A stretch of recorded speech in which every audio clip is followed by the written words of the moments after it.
God is taking note of everything that we do in the earth realm. And he's going to judge us according to our deeds. We are getting so far away from God. But before I preach any more, let's read some more.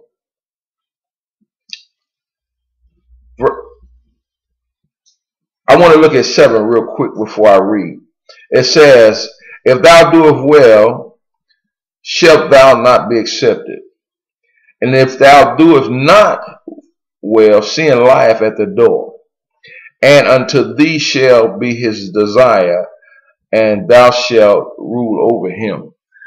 So this is talking about Cain and sin. In other words, God is saying just what I just said. If you do well, everything should work out.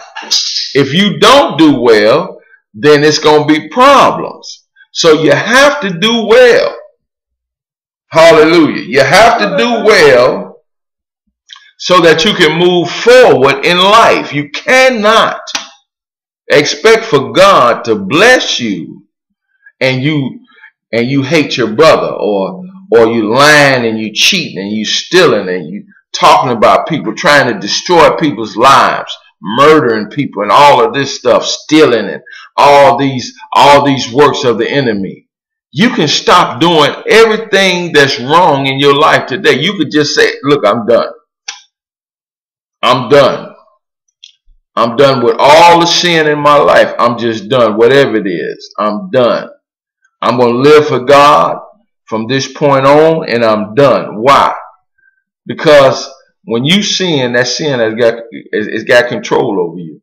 It's got you up all night doing whatever you're doing, plotting and planning, trying to steal and destroy other people's lives, and trying to do this wrong and trying to do that wrong, and all of these things. I don't need to name every sin that might be in a person's life, but you understand what you're doing wrong, and you know what you need to do to correct it. You need to first go to God. That's what that message was about last week. Seek God before you answer God. Before you actually can talk to God, you need to listen to what he has to say. Now, how you going to listen without reading the Bible and getting some understanding on who he is and who you are? That's what that whole message was about last week. Seek God before you answer God. How can you ask God for anything other than wisdom? You can't ask God for nothing in the natural or in the spirit realm without knowing who he is and who you are. See, that's why we got to seek God. We got to ask God, who are you? You know, who am I in you? We need to understand some things before we start saying, Lord, bless me with this, bless me with that.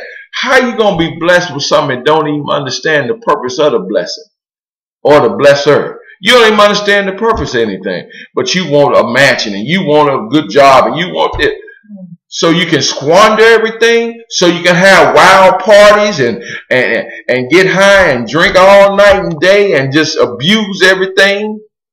No, God don't want you to live like that.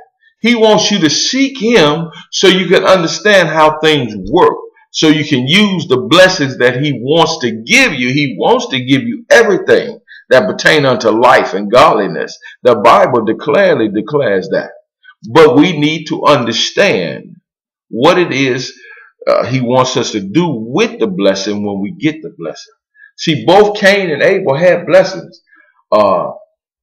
Abel had nice sheep, beautiful herds, and Cain had all the fruits and vegetables you could imagine. So they both was businessmen. That's why I had said before too, you know, about jobs. It's not that I'm against you having a job or God's against you having a job, but he created us to be CEOs. He created us to be business owners. But because people don't want to seek God and they don't want to find out who they are in God, they just work jobs, dead-end jobs too. No career incentives or no goal incentives. They just work jobs and they don't have any goals for their life. They don't have any goals for their family. They just going through the motions, and that's why they're miserable. And that's why they spend their days and their nights getting high and drinking, trying to medicate themselves. Why? Because they don't have purpose.